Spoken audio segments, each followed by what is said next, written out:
pessoal, sejam muito bem-vindos e muito bem-vindas a mais um episódio do RH Cast, o podcast de RH que mais cresce no Brasil. A gente está na 7ª temporada e no episódio de hoje a gente vai falar sobre avaliação de desempenho como ferramenta de desenvolvimento. Se você ainda não acompanha o podcast, se esse é o seu primeiro episódio, eu te convido a maratonar os mais de 60 vídeos já disponíveis tanto aqui no YouTube quanto no Spotify também, combinado? Bom, então hoje a gente vai conversar com a Elo, que já vai se apresentar e contar pra gente um pouquinho da história dela. E como eu disse, a gente vai falar sobre avaliação de desempenho de uma forma bem técnica e bem esclarecedora para você que ainda tem dúvidas sobre esse processo. Elo, seja bem-vinda, obrigada pelo seu tempo, Muito obrigada pelo convite. Eu sou a Elo, ou vocês podem me encontrar aí como Heloísa Justo. Eu trabalho em RH acho que há 16 anos e sou super apaixonada por recursos humanos e por fazer diferente, né? Deixar de ser assuntos do RH e passar a ser assuntos do desenvolvimento de todas as pessoas. Eu acho que esse é o nosso principal papel. Na minha jornada, eu comecei em RH numa seguradora, atendendo ali business partner de uma forma bem generalista. Depois eu fui trainee, ajudei na implantação de um grande conglomerado de varejo farmacêutico de um grande banco. E aí era muito um papel de consolidar, de iniciar, na verdade, todos os processos de recursos humanos, principalmente levando toda a parte transacional de empresas adquiridas para um centro de serviços compartilhados. Isso foi uma escola assim, fundamental para mim, porque além de conhecer os processos na técnica, eu tive que ter um olhar muito perspicaz para as pessoas, porque a movimentação ali seria bem profunda. Depois disso, fiz um giro aí pelo Brasil, trabalhei em negócio de energia renovável, então eu fui para o interior da Bahia, trabalhar no sertão, conhecer um mercado fora do eixo Rio-São Paulo e Brasília, onde eu tinha passado. Depois fui para um business de educação, que tinha sido adquirido por 2 grandes fundos de private equity, e também foi uma escola para implantar a área onde eu sinto... Quando as pessoas me perguntam, eu falo, minha carreira foi generalista e eu me sinto especialista em desenvolvimento. Então, foi lá que eu tive o primeiro desafio de implantar essa área de ponta a ponta. Depois fui para a tecnologia, onde eu trabalhei ainda em desenvolvimento, mas eu acho que a parte mais legal dessa jornada foi quando eu fui para a área de software, como PO, trazer um pouco do meu conhecimento ali como key user para os softwares de RH, que eu acho que é um desafio para a gente também, né? Encontrar soluções que facilitem os processos. Um grande desafio, inclusive. Exatamente. Depois fui para banco, depois fui para publicidade, e aí numa cadeira bem generalista também, num nível gerencial, e hoje eu atuo no business de logística, né? Logística para pequenos devices, então soluções especializadas de logística. Acho que é diferente, é bem bacana, porque é diferente de uma transportadora que leva o produto do ponto A ao ponto B, um operador logístico ele também opera a cadeia. Então vai desde recuperação de devices, de instalação, de assistência técnica em loco, enfim. Cabe tudo dentro desse business e aí cabem muitos desafios de recursos humanos, então é muito estimulante. Então, acho que essa jornada até aqui, eu sou muito curiosa, eu gosto muito de conversar com pessoas, de aprender e de contar das minhas experiências. Acho que estou aqui para contribuir, estou muito feliz de contar um pouquinho para vocês de avaliação hoje. Muito bom. E onde a avaliação entra na sua trajetória profissional? É algo que aconteceu desde as suas primeiras experiências, quando você começou a ser especialista nesse tema? Olha, eu tive o prazer de implantar a avaliação, mas de uma maneira ainda não tanto sofisticada, quando eu passei por esse negócio de educação, que foi a Unicelv. Mas eu diria que o meu mergulho mais profundo foi quando eu fui para a TOTVS. E aí lá eu cuidei de algumas mudanças na avaliação de desempenho, que já era um modelo robusto, 360, com 9box. Então, eu cuidei de algumas mudanças nesse processo e uma mudança profunda de sistema para um sistema que estava sendo construído. Então, é meio que trocar a roda do avião com ele no ar.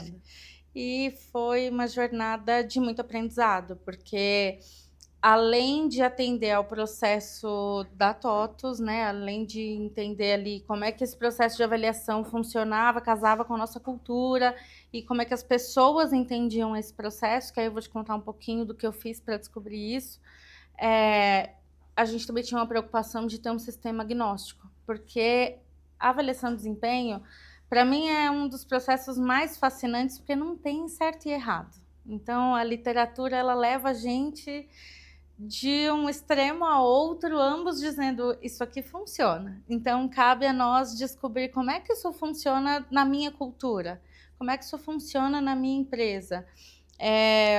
E aí, transformar esse sistema em algo que se encaixe para diferentes sistemas de avaliação me fez estudar e entender quais são as possibilidades dentro desse processo e como é que a gente utiliza melhor cada uma das ferramentas. Então, como é que eu utilizo bem uma 360? Mas como é que eu utilizo bem uma avaliação de consenso? O que eu preciso para isso? Quais são os requisitos? Como é que a liderança tem que estar preparada? E eu te diria que de toda essa investigação ao longo da minha carreira, o fator chave de sucesso para mim é comunicação. Perfeito. As pessoas, elas têm que entender o que você desenhou. Objetivo. Qual que é o objetivo disso? Onde é que eu entro nisso? O que eu saio desse processo carregando o quê? Porque senão elas talvez entram num cenário de chegou a avaliação de desempenho, eu serei julgado, qual será a minha sentença, o que acontecerá comigo, não está nas minhas mãos, está nas mãos de quem está me avaliando. E não é esse, né, o objetivo do processo, não é isso que a gente quer, mas é isso que a gente ainda escuta, é isso que a gente ainda vê nos estudos, nas pesquisas aí. Eu também gosto de ver o que eles estão pesquisando lá fora. Então, a gente vê que evoluiu, mudou pouco a dor, eu acho, sabe? Evoluiu pouco.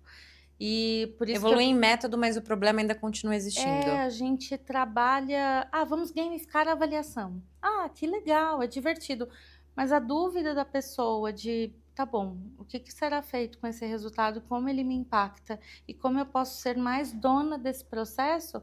É uma dúvida que permanece. Perfeito. E aí a gente assistiu, né, nos últimos anos, o movimento pendular, assim, várias empresas falando, não, vamos parar de fazer avaliação de desempenho. A gente viu esse movimento em empresas grandes. Sim. GE passou por isso, né, de discutir, talvez mudar muito a avaliação ou até deixar de fazer uma avaliação. A gente tem empresas que, não, a gente não faz avaliação. Eu lembro um bench que eu fiz, que eu fiz com o dono da empresa, numa startup, e ele disse assim, não tem avaliação de desempenho. Meu questionamento é o quanto a Jéssica é facilitadora da nossa entrega de resultado de 0 a 10. E aí, conforme eu capto isso das pessoas, eu entendo como é que a pessoa está desempenhando o trabalho ou não. Super legal, mas numa empresa de 8.000 pessoas, talvez a gente precise de um pouco mais para dobrar e para trabalhar. Então, é isso. Acho que tem bastante coisa para a gente conversar aqui hoje. Eu trouxe algumas anotações também, coisas que eu não quero deixar de dividir, porque foram importantes para mim. Eu acho que podem ser muito úteis para quem está assistindo. Muito bom. Quando a gente fala de objetivo da avaliação de desempenho, né, que a gente vai acabar endereçando a nossa energia para falar mais de como ela nutre desenvolvimento, né? Então, uma avaliação para desenvolvimento. Mas não é somente essa, né? O objetivo não é usado somente para isso. Então, quando a gente fala de uma avaliação, ela está a serviço do quê? Né? O que normalmente você vê as pessoas utilizando ela para qual propósito? A gente tem vários outputs da avaliação, assim, que alimentam, por exemplo, o olhar de sucessão, né, olhar de carreira, movimentações de carreira. Então, eu preciso de sucessores para key positions ali, mas quais são as competências que o sucessor daquela cadeira precisa? Será que a pessoa que está mapeada como sucessor são as competências fortes dela? Ou como é que eu posso ajudar, então, num processo de desenvolvimento, essa pessoa a desenvolver essas competências? A avaliação, ela vai me ajudar a fazer um grande diagnóstico, né, no processo de sucessão. Ou até nas movimentações de carreira. Poxa, se eu estou avaliando aqui que esse indivíduo, ele já está acima do esperado em competências em entrega para aquela cadeira que ele está sentado, eu preciso fazer alguma coisa. Ou eu aumento o desafio, ou eu movimento essa pessoa, porque senão o mercado movimenta, né? A pessoa, ela se sente pronta para mais e ela vai atrás de mais. Então, o que não é ruim... O talento, né? Faz esse movimento. Exatamente. Não é ruim, mas eu quero perder esse talento, eu posso perder esse talento, então eu preciso ser rápida. Mas eu diria, o PDI também, acho que é um outro processo que bebe muito dessa fonte da avaliação, né? A pessoa ali, ela tem um olhar que vem de fora em relação ao que ela deve investir mais energia, como ela pode entregar mais, quais são as competências que ela não está conseguindo demonstrar tão bem na organização. Mas tem algumas outras que não são tão óbvias. Planejamento estratégico. Se eu tenho lá como objetivo estratégico da organização a centralidade no cliente, e quando eu aplico a avaliação, uma das minhas competências são, né, essa centralidade no cliente. Uma das minhas competências é essa centralidade no cliente. E é a competência que teve a nota mais baixa na média, não dá para eu dizer assim, no final do ano o cliente vai ser o nosso centro, sem fazer nada para desenvolver as pessoas nisso. Então, ela conversa muito também com planejamento estratégico e com cultura. Se eu conseguir fazer o levantamento de competências da organização, olhando para a cultura, e eu disse, pronto, essas serão as competências que eu vou avaliar. À medida que uma área é mais ou menos aderente a essas competências, e eu descubro isso através da avaliação, eu vou fazer ali um trabalho de desenvolver melhor, ou de mostrar como é na prática a vivência daquela competência.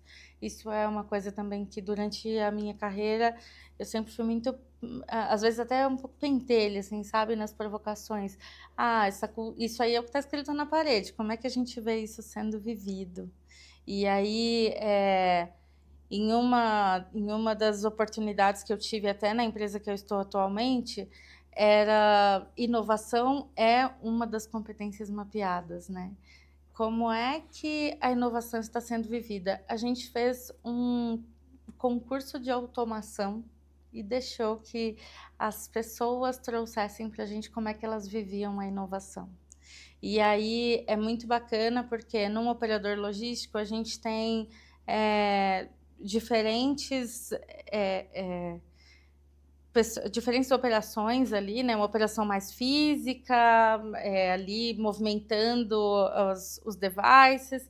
A gente tem operação de tecnologia e o grande vencedor do concurso foi uma pessoa da operação que criou ali, a partir de um curso de programação que a empresa cedeu, ele criou um separador de cereais que facilitou e acelerou a separação dos devices para os colegas dele e para ele.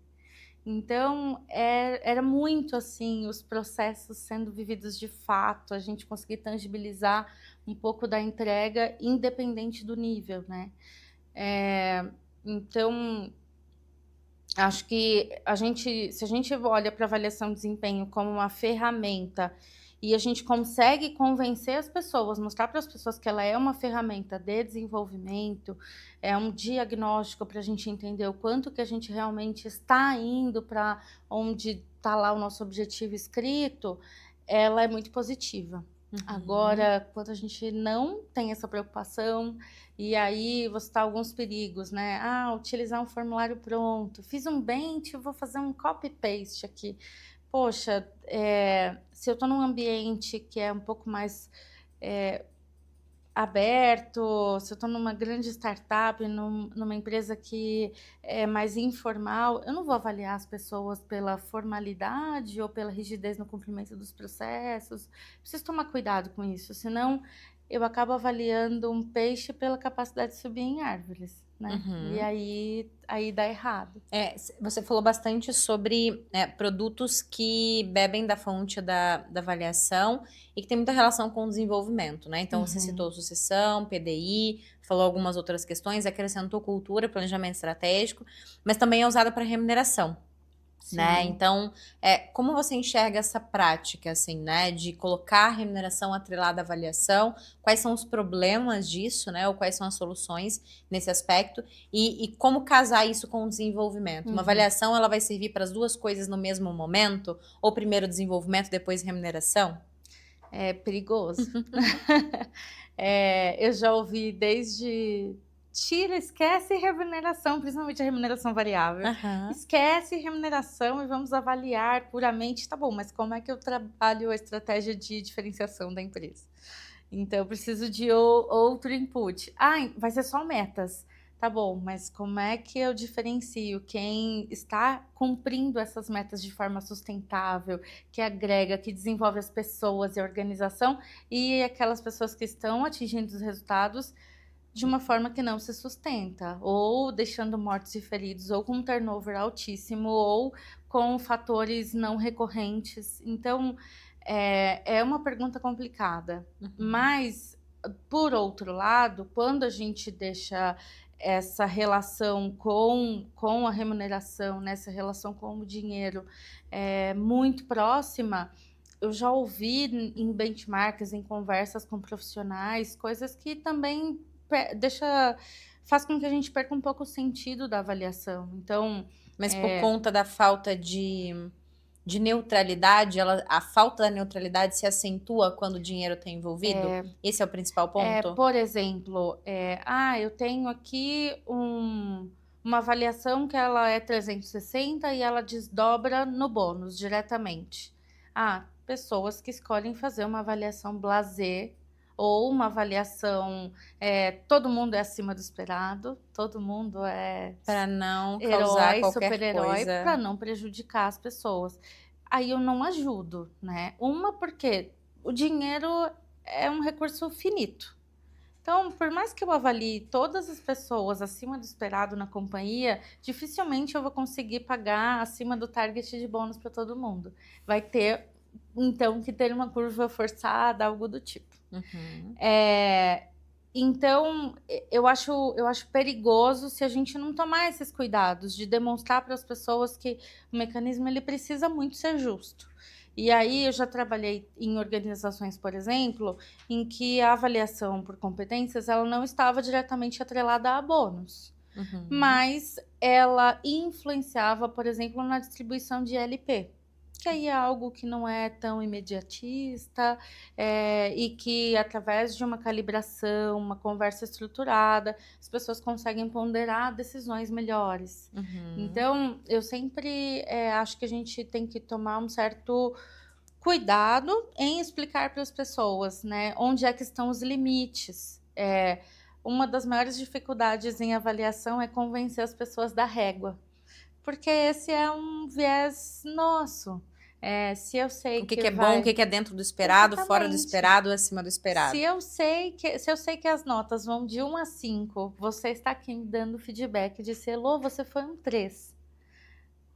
O resto que você falar, vou passar alguns segundos sem ouvir, porque eu acho que a primeira coisa a gente sofre o sequestro cerebral de assim, e quem foi 4? E quem foi 5? O que fizeram que eu não fiz? Por que eu sou o 3?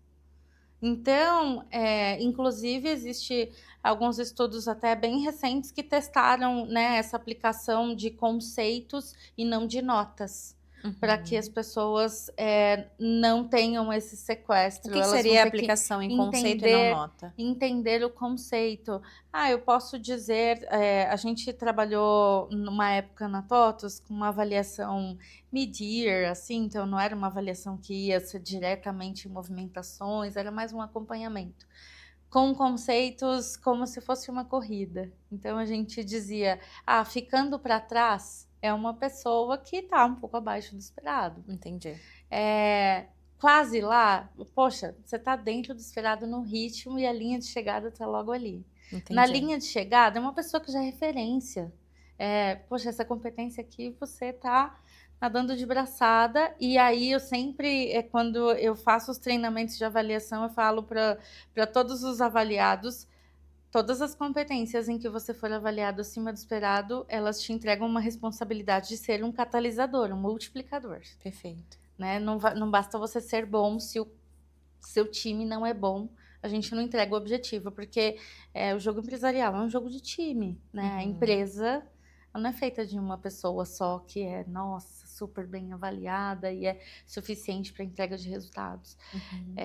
Então, acho que quando a gente trabalha a régua com as pessoas, e aí eu já vi diferentes coisas, tá? Desde curva forçada na distribuição das notas. Então, tem um grande banco, que eu não sei se ainda utiliza, mas já utilizou um chart onde tinha os seus pares que você ia avaliar, e aí você tinha quantas vezes você podia atribuir cada nota. Então, não dava para dar 10 para todo mundo. Entendi. Alguém ia ter que ser 5, alguém ia ter que É ser sempre 1. comparando um com o outro. Exatamente.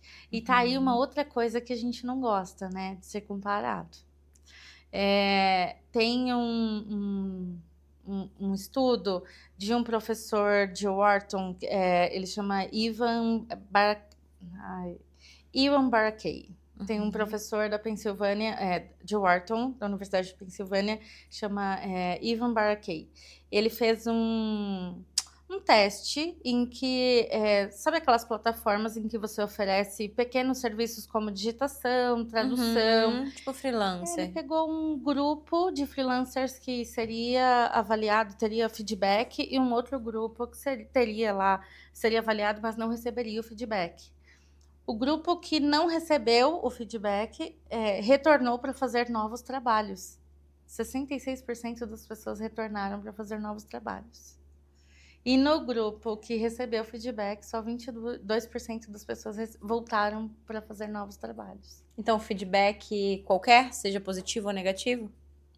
Eu acho que o feedback ele é um orientador, mas digamos que nessa posição em que as pessoas podiam escolher, elas escolheram não receber essa pressão.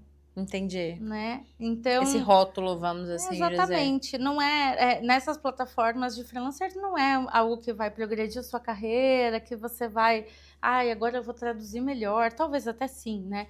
Mas talvez não é algo que as pessoas, eu tenho essa leitura, não era algo que as pessoas estavam buscando. Essa é a minha leitura. Entendi. Desse estudo. E aí, por isso que eu acho que tem que ser entregue com tanto cuidado, né? Por que olha, eu comecei em RH lá como estagiária numa seguradora, a gente fazia treinamento de feedback. Eu estou hoje no operador logístico, 16 anos depois, todo ano faço treinamento de feedback. E o que você acha, assim, se você tivesse uma varinha mágica para resolver esse problema de feedback, você acha que seria uma ação efetiva para a gente conseguir entender, para a liderança conseguir entender a régua, entender de competência, fazer feedback? Onde que tá o problema que a gente continua falando disso 16 anos depois? Olha, eu não vou me colocar na pressão de ter a resposta que vai matar essa charada, mas qual é a minha crença? Quanto mais próximos líder for do liderado, quanto mais próximos nós formos dos nossos pares para ouvir esse feedback e tirar esse peso, sabe? Parece que o feedback é um rito de passagem. E se você não passar, você vai ser frito numa frigideira com óleo composto. Não é isso. Quanto mais leve for e mais frequente, mais fácil e verdadeiro e mais ele vai ser aproveitado de verdade. Então, quando eu pivotei a minha carreira para ir lá para a área de software da TOTVS, porque eu queria viver agilidade na prática, né? Quando eu fiz isso, tinha muitos instrumentos de feedback, que é um feedback democratizado. Um feedback dos pares, e que você não sentia que tinha aquele peso. A gente usava bastante Kudo Cards, que é uma prática aí super conhecida, e que tinha até um quê de lúdico, e que ali tinham muitos feedbacks. Você pode contar dessa prática para quem não conhece? Para quem não conhece, o Kudo Cards podem ser desde recados até você pode formatar mesmo com as competências da organização, já fiz isso, e em que as pessoas vão livremente reconhecer umas às outras. Então, tanto pode ser livre, eu já vi Kudo Cards que os cards eles são vermelho, amarelo e verde, enfim, tem inúmeras formas de trabalhar. mas é onde as pessoas vão atribuir ali livremente a quem elas reconhecem com aquela característica. Legal. E aí eu acho que isso tira muita pressão, né? Não é um rótulo, não é um julgamento. Fiz um trabalho aqui com você e você está me contando como foi. Teve alguma coisa que eu fiz nesse trabalho que te saltou os olhos e aí você está me contando como foi. Tem uma pesquisa que eu sempre tento encontrar ela, as pessoas me pedem, mas eu nunca mais vi. Mas estava atrelada a uma matéria que fala, inclusive, do peso da própria palavra feedback, né? E aí a gente acaba trocando algumas palavras ao longo do tempo, né? A própria área de RH que se chama Cada Lugar de uma Forma. E aí eu acho que o nome que a gente chama, ele só tem significado, sentido de mudança se a gente entender o significado dele de fato. Então não adianta, por exemplo, você tirar a palavra feedback da sua comunicação, do seu discurso, se aquilo ainda continuar sendo uma pressão e algo ruim dentro do negócio. Mas vale repensar como é que a gente pode trazer esse conceito de outras formas. E acho que essa forma que você está trazendo é muito interessante, né? Então, o que a gente está fazendo aqui, eu vou te contar um pouco do que eu tenho achado do trabalho que você tem prestado aqui, né? Do tempo que você tem se dedicado até aqui, eu quero te dar uma resposta do que de qual tem sido a minha percepção, que pode ou não ser uma percepção certo, errado, a gente vai discutir isso aqui, ok? Diferente de vou te dar um feedback, vai ser uma reunião de feedback, é um processo de feedback, na avaliação tem um feedback. Eu acho que a gente acabou endereçando essa palavra com muito peso ao longo da história, né? E por questões óbvias, né? A gente fez a fama, deita na cama. A gente usou muito mal de fato, né? Então a gente acabou trazendo um peso desnecessário para isso também, né? Exato.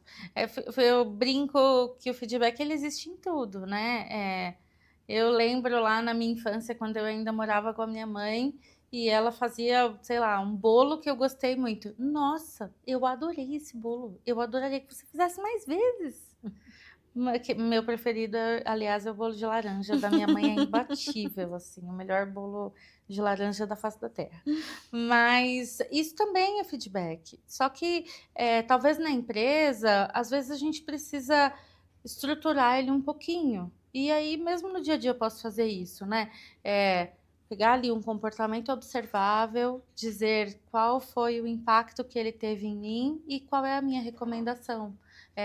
Em mim ou no time ou no resultado que a gente entregou e qual é a minha recomendação. Poxa, é um feedback positivo, continue, multiplique, faça isso mais vezes.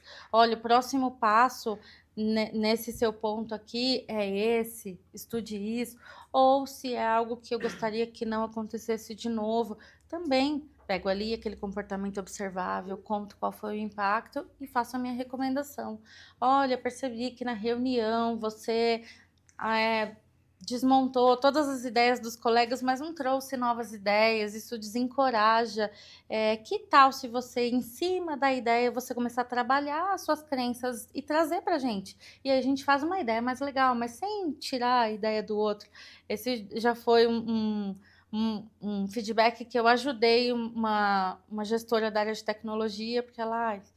tudo que fala não tá bom, mas também é uma pessoa que traz, que tem uma opinião bacana, que tem bastante conhecimento, né? Que é mais sênior em relação a boa parte do time, mas traz de um jeito que mata o time.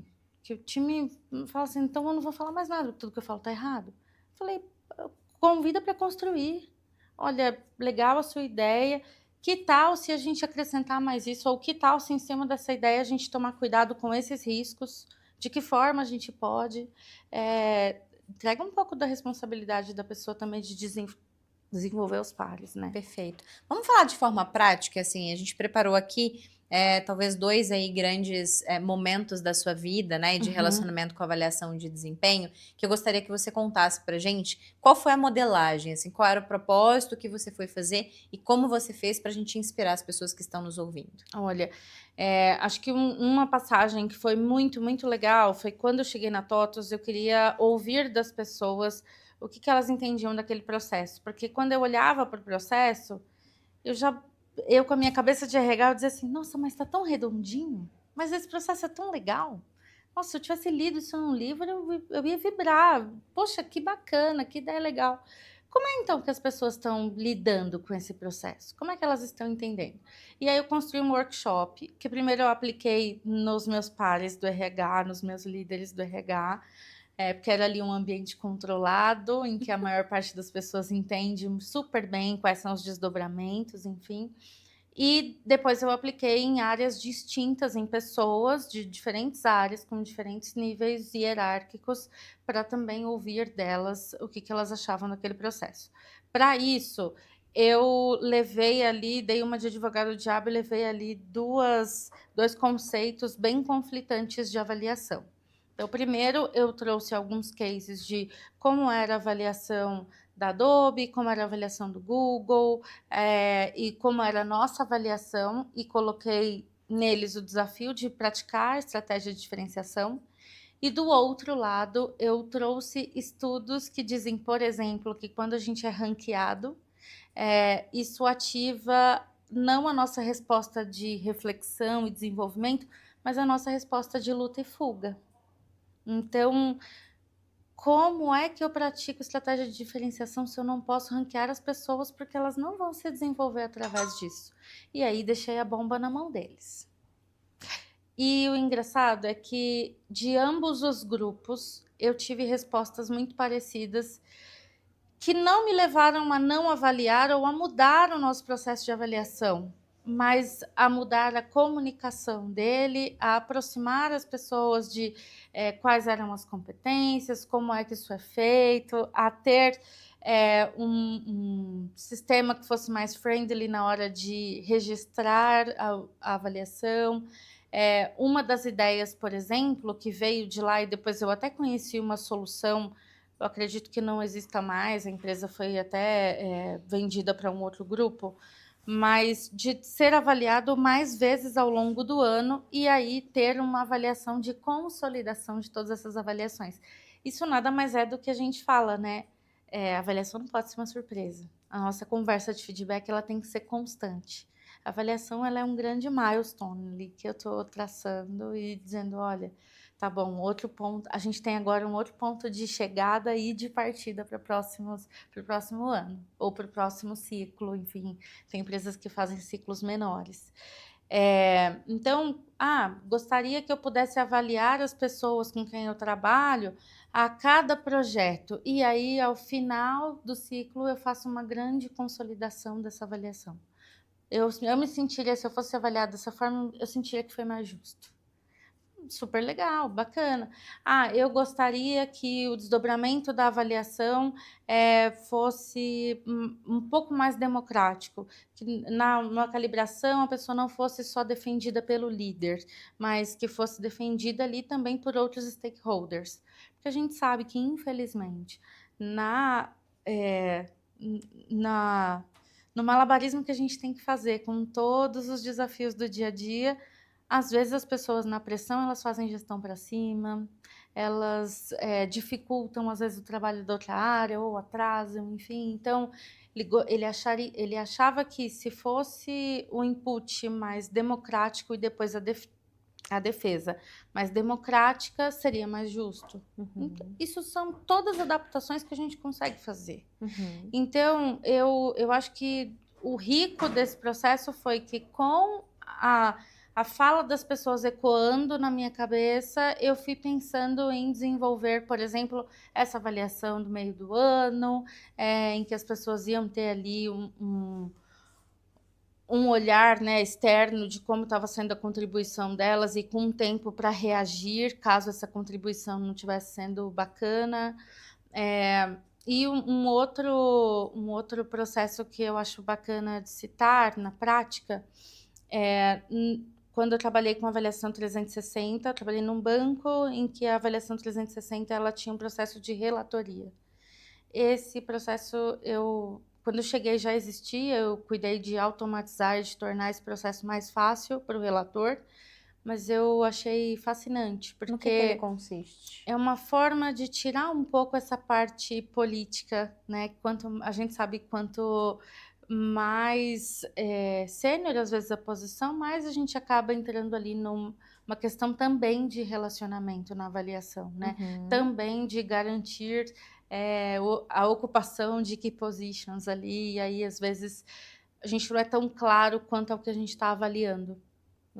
Na relatoria, a gente tinha a aplicação da avaliação 360, guardando a identidade das pessoas que avaliaram tanto do time quanto dos pares, mas a gente entregava para o relator essas avaliações, sem dizer quem avaliou, mas entregava o conteúdo.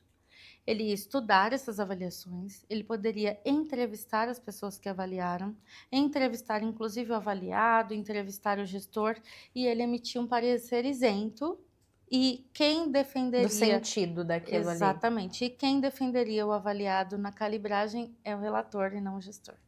Entendi. E aí... E é um relator para avaliação como um todo, não? É um relator... um relator tem cerca de... Na época, né, a gente fez com cerca de 3 avaliados. Até porque é um processo pesado. Sim. E, assim, lá a gente fazia de gerentes executivos para cima e a CEO passava por esse processo. O relator dela era do conselho. Perfeito. Então, o relator é uma pessoa fora da sua vertical hierárquica, né, fora da sua área, mas mais sênior em relação a você que está sendo avaliado, que vai fazer a leitura de todas as avaliações, vai entrevistar as pessoas e vai ali emitir o parecer dele. Legal. A gente consegue quebrar alguns vieses ali, né? Às vezes, aquele viés de confirmação ou viés da semelhança, onde o gestor ele acaba avaliando melhor e defendendo mais aquelas pessoas que mais se parecem com ele. Então, achei fascinante. São 2 práticas que eu achei bem particulares, assim, desses 2 locais onde eu trabalhei. Pensando em avaliação 180, 90 ou 360, assim, quais são as suas reflexões sobre esses modelos? Quando usar uma coisa, usar outra, e quais são os desafios? Acho que sempre a gente tem que olhar para a cultura, para o nível de maturidade das pessoas que estão sendo avaliadas e que vão avaliar. Então, teve uma passagem da minha carreira em que a gente aplicou a avaliação 180 com consenso. Então, a pessoa fez a autoavaliação, o gestor fez a avaliação sobre o avaliado, e aí depois eles sentavam e tinham que sair com uma única avaliação. É um processo riquíssimo. Interessantíssimo. Mas é um processo dificílimo para uma liderança que talvez não tenha maturidade para discutir alguns pontos ali que estão em extremos opostos. Às vezes a pessoa bate o pé que não, eu não vejo dessa forma, e vira uma discussão que não contribui para a relação de líder e liderado. Então, eu acho que todos os modelos, eles são válidos e eles têm a sua beleza. Mas precisamos olhar, né, antes, o que me embasa a escolher esse modelo. Eu já apliquei a avaliação 90 graus. As pessoas já sabem como é a avaliação, os gestores estão seguros do que estão avaliando, porque isso também é uma coisa. Tem formulários que eles são complexos demais, e aí eles colocam o avaliado numa situação, às vezes, que o gestor fala, não, mas nunca vivemos isso. E tem formulários que acabam sendo simples demais, muito genéricos, e o gestor tem dificuldade de... Quando foi que eu vi essa pessoa dessa forma? Então, a gente precisa que o gestor domine, se sinta seguro com o formulário que ele está tendo que preencher, que ele saiba utilizar a régua. Eu tenho lá uma régua de 4 pontos, né? Na empresa que eu estou atualmente, a gente trabalha com uma régua que vai do 1 ao 4, que, aliás, é por conceitos, né? E aí eu tenho gestores que não se sentem confortáveis em avaliar as pessoas no 2, mesmo eu dizendo 2 é 100% do esperado. 3 é a pessoa que está acima do esperado. E 4 é a pessoa que é uma referência, que é assim, irretocável e, inclusive, está influenciando a organização nessa competência. 4 deveria ser utilizado pouquíssimas vezes, mas às vezes o gestor ele ainda demora, eu tenho que conversar com ele e falar assim, vai no 2, está seguro, a pessoa... Quando foi que a pessoa foi acima do esperado? Conta para mim algumas situações. Se tem dificuldade, vai no 100% e 100% não é ruim. O que é muito importante da gente conseguir ter estruturalmente dentro de um processo como esse, para definir o que está abaixo, acima ou dentro da média? Qual que é o referencial, né, utilizado? É uma descrição de cargo? É uma definição de expectativas? São as metas, né? Assim, aonde tem que estar Porque acho que às vezes a confusão que as pessoas fazem com relação a esses conceitos Uhum. de abaixo da média, dentro ou acima da média, é porque a gente às vezes não consegue tangibilizar para elas que tipo de comportamento indica que ela Uhum. está acima, né? Então, por exemplo, qual é a referência e o que que ela tem que fazer de diferente para estar acima da média? Seria a Exatamente. descrição de cargo. Isso fala muito com o formulário e com os atributos que a gente escolheu avaliar. Eu já trabalhei em empresas, por exemplo, em que isso era muito mais fácil, porque na próprio no próprio formulário que a gente estava avaliando, ele era separado, por exemplo, por níveis de cargo, o gerente é avaliado, na competência de escrita de uma certa forma, o diretor é avaliado naquela mesma competência, mas descrita de uma outra forma, porque a atuação dele é diferente. O analista é avaliado de uma terceira forma, na mesma competência, porque o que a gente espera dele é diferente. E eu já trabalhei em organizações que usam o mesmo conceito ali descrito para todos. E aí cabe a gente relacionar com a descrição de cargo, com qual é a expectativa de entrega dele, com qual é a expectativa de impacto dele na organização e dizer: olha, está dentro do que era esperado para essa posição, ou não, nesse momento essa pessoa antecipou um resultado, ou ela conseguiu transformar esse assunto na organização, esse tema na organização. Ela já está atuando como influenciadora além da cadeira dela, então isso está acima do que eu espero para a posição dela. Ou não, né? Porque se eu estiver avaliando um diretor, é isso que eu espero dele. Uhum. Então, aí começa a entrar o subjetivo da avaliação e a dificuldade mesmo de aplicar essa regra. E quando a gente pede exemplos, aí é que o gestor consegue entender, tá, se eu estou dando esses exemplos para você e você está me dizendo que esses exemplos, isso é o que espera da cadeira, eu tenho que estar seguro em utilizar a nota correta, que nesse exemplo é nota 2. Uhum.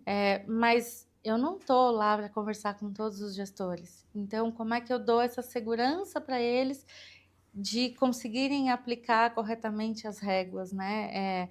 Em treinamentos onde eu falo quais são as competências que estão sendo ali avaliadas, peço para eles me trazerem onde eles observam essas competências, peço para dar exemplos, peço para eles talvez fazerem uma avaliação hipotética, para que eles consigam trabalhar essas dúvidas, para que na hora que eu estiver avaliando a Jéssica, avaliando a Heloísa, eu me sinta segura, porque a avaliação é um processo que ele mexe com a vida das pessoas. Mesmo se você não for utilizar a avaliação, Para nada. para nada. Psicologicamente já mexe muito com as pessoas. Não uso a avaliação como base da discussão de movimentação de carreira. Não uso a avaliação como discussão da janela de aumento salarial.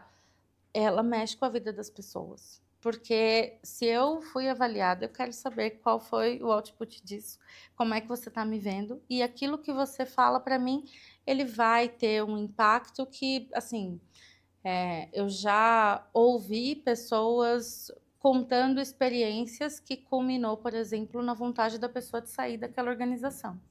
Ué, eu estou dando tudo de mim. O que eu entendi que era esperado de mim era isso. E eu estou ok com isso, né? Eu estou atendendo a isso. Se a minha avaliação foi diferente, então, da minha expectativa, não, estou no lugar certo. Então, olha como é perigoso, né? E por isso, eu acho que a carga que também os gestores recebem na hora que a gente fala, vamos abrir o processo de avaliação de desempenho, é uma carga que precisa ser olhada, precisa ser cuidada, a gente precisa. O papel do BP, né? A avaliação tem esse outro, ela alimenta o papel do BP. Tanto na hora de apoiar esse líder, quanto na hora de, vendo algumas dificuldades da área, relacionar com aquela competência que foi avaliada um pouco mais aquém na última avaliação e olha, isso aqui lembra que você já tinha apontado quando você avaliou o seu time, essa competência foi a mais baixa. Tem um ponto que você trouxe que é interessante, que é com relação a essa pressão da avaliação de desempenho para a liderança, né? Eu tenho falado muito sobre isso, Elô, porque a gente está discutindo as expectativas que a gente tem com relação à liderança, está discutindo os problemas que são oriundos de uma liderança que não consegue exercer o papel de gestão, mas a gente não está olhando também para a responsabilidade, para o peso e para a dificuldade que é ser uma liderança, né? Porque a gente está exigindo dela uma série de questões que a gente não desenvolveu cada uma delas para poder suportar. Nem o mercado a desenvolveu quando a promoveu, nem a gente, enquanto empresa, conseguiu entender o nível de maturidade dessa liderança para saber se ela realmente é capaz de entregar aquilo. Então, quando a gente fala de avaliação, a gente naturalmente, certamente estabelece uma série de gatilhos dentro dela de que conversas difíceis, feedback, remuneração, promoção, sobrecarga, minha avaliação. E, ou seja, é uma quantidade de gatilhos que são difíceis de serem gerenciados por qualquer pessoa, né? Sim. Então, acho que diante disso, a reflexão que eu quero trazer é o quanto a gente capacita as lideranças não somente para gerenciarem uma avaliação, mas gerenciarem uma avaliação com saúde mental, né? O quanto a gente acolhe, prepara e promove um ambiente seguro para que ela faça essa avaliação, né? Então, ou seja, o que eu espero de você? Como eu te capacito para chegar nesse lugar? E como eu te acolho, como eu seguro na sua mão para a gente fazer junto? Porque a gente está exigindo, às vezes, muita coisa de lideranças que elas não estão preparadas para poder entregar. Eu acho que a avaliação também é mais uma cruz que a gente está entregando e que muitas vezes o RH que está conduzindo também não tem clareza. Exato. E ele acaba não conseguindo dar essa mesma clareza para a Exato. liderança e torna tudo muito confuso, né? A gente está caminhando aqui para o final, eu vou pedir para você direcionar as suas mensagens finais muito para quais tipos de problema de negócio ou de pessoas que a gente consegue resolver com a avaliação. E se você achar que faltou alguma coisa importante de ser dita, aproveitar esse momento para falar também. Combinado. Eu acho que nesse processo, quando a gente envolve a liderança, as pessoas que serão avaliadas e fica claro para todo mundo qual é o objetivo. Então, assim, o objetivo aqui é definir um ponto de partida para os seus próximos, as suas próximas atividades de desenvolvimento, ou para você olhar para o seu PDI, ou para a gente pensar aqui em como é que está a organização, né? Uma das explicações que eu lembro que eu recebi uma vez sobre avaliação, eu tive um gestor que ele era muito divertido e ele falou assim, a empresa ela perde o movimento do suricato. O suricato ele vai andando ali na savana, cobertinho, e chega um momento ele levanta assim, que ele fica em pé, para ver o que tem em volta.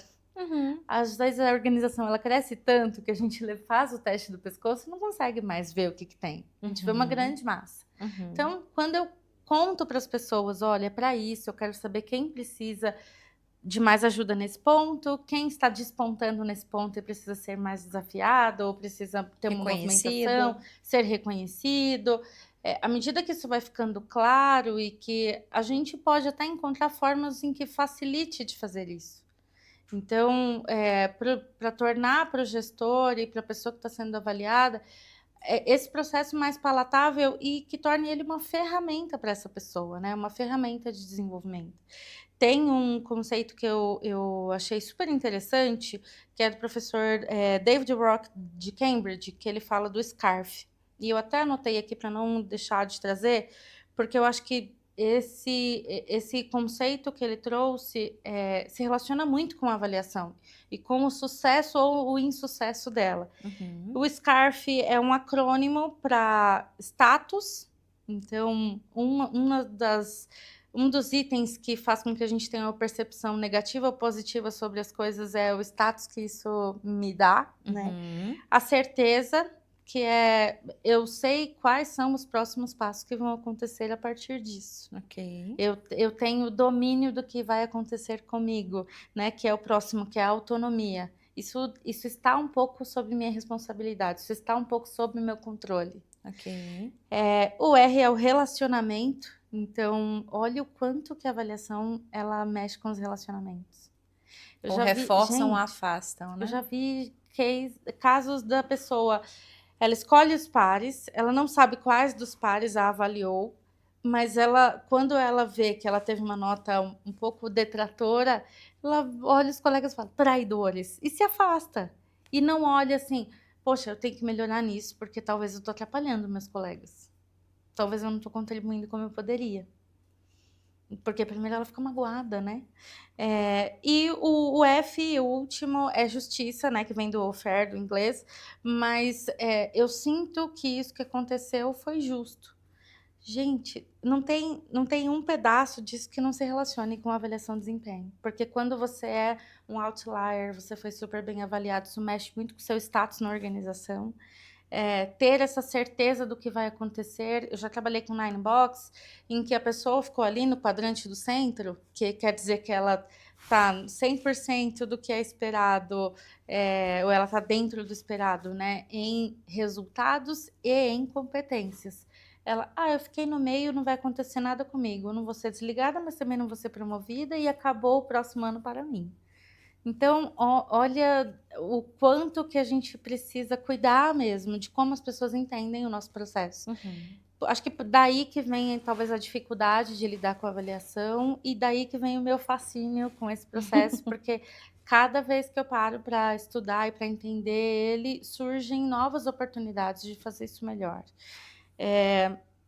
E aí eu acho que como mensagem final, que talvez é o incentivo que eu tenho plantado em mim também para lidar com RH em outros subsistemas, né? Que hoje eu tenho uma visão não mais tão especialista nessa área, mas mais generalista, é sempre o impacto que isso tem no outro, né? E como que a gente traduz os nossos processos, aquilo que a gente está trabalhando para o outro, para tornar útil para ele. Então, um dos temas que eu liderei nessa organização que eu estou atualmente é Business Partner, e eu dizia, nosso sucesso é metade dos processos de gente, metade do resultado da área que a gente está atendendo. Se todos os processos de contratação redondinho, turnover baixo, as pessoas estão fazendo os treinamentos, avaliação de desempenho está ok, as pessoas estão se movimentando, mas o resultado da área está baixo, não estou conseguindo influenciar corretamente. Então, a gente precisa muito pensar no outro. Eu acho que eu acabo me movendo muito com isso, né?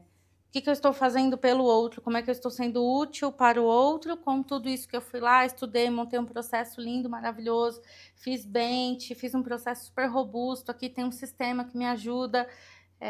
Como é que o outro está lendo isso? Acho que esse pode ser um guia interessante para a gente, enfim, sair de algumas discussões ou sair de alguns estudos que só mostram os incômodos da avaliação. Não fazer avaliação, eu acho, pelo menos na minha crença, está fora de cogitação. Mas então, como é que a gente afasta a dor desse processo, né? Diminui ela. Eu acho que vem daí, fazer com o olhar do outro, e aí o difícil é o olhar do outro e entregar o resultado que a organização precisa, mas esse é o nosso trabalho. Resolver essa equação. Esse é o nosso trabalho. Ouvindo você falar sobre esse ponto que você trouxe aí, eu acho que a gente precisa também retomar, né? Antigamente era muito bom pessoas... Você é psicóloga? Não, eu sou administradora de empresas com especialização em coaching e comunicação. Legal.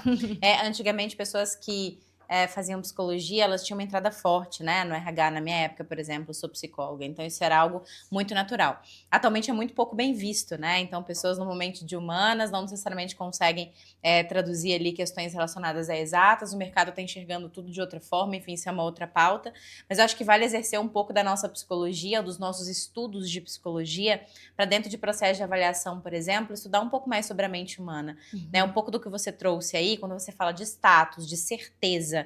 Então, a certeza tem muito a ver com insegurança, né? Então, assim, o quanto eu me sinto seguro, o quanto eu preciso controlar para me sentir seguro. Então, se eu não controlar, eu não me sinto seguro, né? Sendo que tem outros elementos de segurança que não somente a certeza, né? Então, acho que a gente tentar trazer um pouco para o nosso RH, um pouco de psicologia. Sim. Né? De entendimento da mente humana, de entendimento das motivações humanas, das relações, né? Assim, do que se espera das relações para conseguir né, resolver conflitos de confiança, de gestão com de liderança. Então, a gente trazer um pouquinho sobre esse conhecimento, seja você psicóloga, psicólogo ou não, né? Então, como você trouxe bem, né, a partir dos seus estudos, eu acho que também a gente agrega muito para entender. O método pelo método é só uma questão de adaptação de acordo com a cultura. Mas o que está por trás disso? Eu acho que é por isso que a gente há tantos anos discute feedback, muda os formatos, a frequência, o modelo, muda a técnica, mas a gente ainda continua tendo problema. Às vezes a gente não está olhando para a causa, a gente está olhando para o sintoma, que é algo que a gente faz bastante, né? A gente não está olhando realmente para o que está acontecendo para que isso dê errado. A gente está olhando para consertar algo que está errado sem saber o que aconteceu. Exatamente. Né? Então, eu acho que é um ponto importante para a gente refletir. Para fazer bench com você no LinkedIn, pode ser? Pode. Como é que te Heloísa encontra? Rodrigues Justo. E É sem H, né? É sem H e com S, né? E assim, vou adorar saber também, ouvir o feedback de vocês e trocar experiências, porque eu acho que é assim que a gente vai desmistificar esse processo, né? Eu acho que é isso, esse é o objetivo. E eu acho que assim, do que eu conversei com você, Lu, tanto da última vez, né, como alinhamento, quanto aqui agora, a gente vê que você é muito bem fundamentada e muito estudiosa com esse tema, né? E é difícil da gente encontrar pessoas em RH que realmente não só fizeram uma avaliação de desempenho como uma prática de copiar e colar, mas que realmente estudam formas de fazer diferente melhor. Eu acho que é algo que você trouxe no final aqui é muito interessante, né? Então, a cada vez que eu estudo, eu vejo coisas diferentes para poder fazer melhor. Eu acho que a gente tem que absorver essa prática e ela é uma prática importante na atualidade. As coisas mudam mais rápido do que a gente pode acompanhar. Então, a avaliação de desempenho, como você fez esse ano, se a cada ano você tem uma, certamente no ano que vem você pode revisitar que de alguma maneira tem uma melhoria para você fazer. E é algo que a gente vai ter que se acostumar, nessa velocidade de adaptação. Pessoal, obrigada pelo tempo de vocês, obrigada por estarem com a gente até o final desse episódio. Elô, obrigada também pela sua participação, por estar aqui, por preparar o material para estar aqui com a gente. Sugiro que vocês, além de seguir a Elô e também chamá-la aí para um bench para conversar sobre esse assunto, que vocês também me sigam na rede social, tanto no LinkedIn quanto no Instagram. Eu tô como Jéssica Martins .rh. Eu sempre confundo se é ponto underline, mas é .rh porque eu mudei recentemente o perfil. Espero ver vocês lá também e até o próximo episódio na semana que vem. Super beijo e até!